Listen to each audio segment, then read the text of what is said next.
안녕하세요. 김승일 안PD의 스포일러 안PD입니다. 이번에 새로운 코너를 만들었습니다. 코너명은 안PD의 실제 상황이라고 지었는데요. 운전하고 다니거나 주차장에서 가끔 보면 저 사람은 대체 인성이 어떻게 된 거지? 무슨 생각으로 저럴까? 이런 생각이 들 때가 많죠. 생각보다 도로 위에서 바로잡아야 할 것들도 많고 이런 사람들은 대부분 운전을 미친 것처럼 하는 경우가 많아서 미리 알아두면 사고 예방도 할 수 있겠더라고요. 더 나아가서 대처할 수 있는 방법도 배울 수 있고요. 그래서 오늘부터 연재될 안PD의 실제 상황 코너에서는 자동차와 관련된 사건 사고들을 소개하고 이에 대한 한 줄평, 그리고 이런 상황은 어떻게 대처를 해야 하는지까지 함께 알아보려 합니다. 주변에 오늘 내용과 같은 사건 사고가 있거나 경험한 적이 있다면 저희 이메일로 언제든 제보해 주시면 감사드리겠습니다. 오늘 살펴볼 건 이겁니다. 최근에 이슈가 된 부산 람보르기니 보복 운전 사건입니다. 일단 영상부터 같이 볼까요? 자, 저기 멀리서 람보르기니 한 대가 달려옵니다. 그런데 갑자기 슬금슬금 다가오더니 불박차 앞으로 끼어들려고 하네요. 딱 봐도 불박차가 비켜주기도 애매한 거리라 그냥 지나가는데 갑자기 굉음을 내면서 운전자를 위협합니다. 서울에서는 이런 경우가 꽤 흔해서 여기까진 그런가 보다 싶었는데 차에서 내리더니 운전자한테 다가옵니다. 불박차 운전자한테 왜 안 비키냐고 따지더니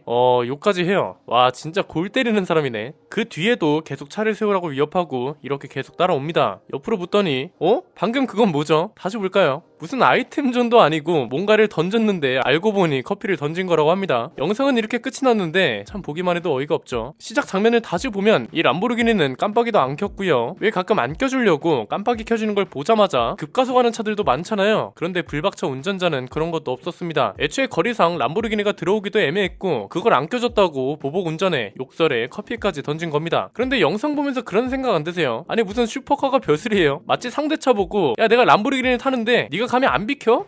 이래도 안 비켜? 제네시스 타는 주제에 나한테 반항을 해? 이런 느낌이 들죠? 보기만 해도 화가 나는데 아니나 다를까 벌써 보배드리면서 크게 이슈가 되고 있었습니다. 그런데 댓글을 보니까 좀 뭔가 심상치 않더라고요. 비난 댓글은 기본이고요. 벌써 어디 관계자라는 말까지 나오는가 하면 주말에 인도 불법 주차까지 한다는 이야기도 나오기 시작했습니다. 뭔가 평소 운전 습관 자체에 문제가 있구나 싶었는데 마침 이런 글까지 올라왔습니다. 람보르기니 차주랑 같은 아파트에 사는 입주민이라고 하는데요. 사람 아닙니다. 이 말로 시작을 합니다. 무슨 일인지 보니까 아까 댓글에서 봤던 것처럼 소방도로에 상습 주차를 한다는 걸 폭로하는 내용이었습니다. 주차장이 부족한 것도 아니고 엄청 남아 도는데 굳이 소방도로에 주차를 하고 그것도 꼭 통행이 불편하게 코너 쪽에 주차를 한다고 합니다. 여기서 끝나면 섭섭하죠? 입주민들이 민원을 넣어서 관리소장님이 차주를 찾아가면 아이씨 왜 나한테만 지랄이야! 이래버린다고 합니다. 차만 이상하게 모는 걸까요? 금연구역에서 담배를 피우는 것도 기본이라고 하는데요. 이 폭로글이 왜 올라왔나 봤더니 람보르기니 차주의 사과문 때문이었습니다. 인터넷에서 크게 이슈가 되니까 그제서야 사과문을 올린 건데요. 사과문을 한번 보면 야 적어도 사과문을 올릴 거면 띄어쓰기랑 맞춤법 검사 정도는 하고 올리는 성의를 보이던가요. 애초에 읽기도 불편한 이런 사과문은 사과문이 아닙니다. 사과문이란 건 보는 사람을 배려해서 쓰는 건데 그게 대체 뭔가요? 오죽했으면 같은 아파트 입주민이라는 분은 이런 말까지 합니다. 진짜 사람 아닙니다. 지금 사과하는 거 진심에서 우러나와서 하는 거 아닙니다. 여론 안 좋으니 무마하려고 저러는 겁니다. 이렇게요. 사실 이웃주민 입장에서 생각하면 사과문 자체가 어이없을 수도 있습니다. 애초에 사과할 마음이 있었다면 관리소장님이 찾아갔을 때 인터넷이 아니라 주변 이웃들한테 먼저 사과를 했겠죠. 평소에 인성 좋기를 소문한 사람이 한순간 실수를 한 거라면 모르겠지만 애초에 불법 주정차로 이웃들을 불편하게 하는 상습범이었으니 당연히 쉴드 쳐줄 사람들도 없을 겁니다. 단순히 사건 사고 소개로만 끝나면 안 되겠죠. 이런 상황에선 어떻게 대처해야 하는지도 알려드리겠습니다. 우선 이런 상황에선 굳이 상대를 대응하려 하지 마세요. 보통 이런 사람들은 상황 자체에 욱해 있는 상황이라 어떤 짓을 할지 모릅니다. 절대 차에서 내리지 마시고 대응하지 않는 게 좋습니다. 이럴 때는 조용히 동승자는 경찰에 신고를 하면 되고요. 운전자는 휴대폰을 꺼내서 상황을 동영상으로 남겨두는 게 좋습니다. 그대로 경찰에 제출을 하면 되거든요. 만약 경찰에 신고를 해서 원만하게 합의가 끝나고 내가 생각하던 정도의 처벌이 나왔어요. 그러면 거기서 끝내면 되고요. 만약에 경찰이 아이 선생님 뭘 이런 걸 가지고 그러십니까? 그냥 좋게 마무리하고 가세요. 이렇게 나와요. 그러면 바로 찍어둔 영상과 블랙박스를 저희 같은 채널에 제보해 주시거나 커뮤니티에 올려서 공론화를 시키면 됩니다. 이게 과연 마녀사냥일까요? 글쎄요. 만약 제보자도 잘못이 있다면 역풍을 맞기도 합니다. 커뮤니티라는 곳이 생각하는 만큼 단순하게 돌아가는 곳이 아니거든요. 공론화가 필요한 이유는 그만큼 많은 분들이 이런 사건 사고를 접해야 할 필요가 있기 때문입니다. 그냥 예를 들어서 우리가 한문철 TV 같은 채널을 보는 이유가 뭐겠어요? 예측하지 못하는 사고가 많은 만큼 사고 사례를 많이 접하고 이럴 땐 어떻게 대응해야 하는지까지 배울 수 있기 때문에 보는 거잖아요. 이를 통해 교육이 되고 머릿속에 각인이 되고 사고 상황에 써먹을 수 있게 되는 선순환 구조가 이루어진다는 겁니다. 주변에 이런 일이 있거나 당한 경험이 있으시다면 영상이나 사진 자료를 저희에게 제보해달라는 이유도 여기에 뒤에 있는 거겠죠. 마지막으로 람보르기니 운전자에게 오늘의 한마디를 전하면서 영상 마치겠습니다. 오늘의 한마디는 인생에서 두 번째 반평생은 첫 번째 반평생에서 생긴 습관으로 구성될 뿐이다입니다. 도스토옙스키가 한 말인데요. 쉽게 말해서 사람 고쳐 쓰는 거 아니라는 말입니다. 블랙박스에 찍힌 자신의 모습, 아파트 이웃이 쓴 글, 그리고 그에 따른 여론을 보면서 조금이나마 달라지셨으면 좋겠습니다. 앞으로 이런 사건 사고 이야기도 가장 유익하게 스포일러해드릴 예정이니까요. 구독과 좋아요, 알림 설정을 통해 가장 빠르게 받아보셨으면 좋겠습니다. 안피디의 실제 상황, 부산 람보르기니 보복운전 편이었습니다. 감사합니다.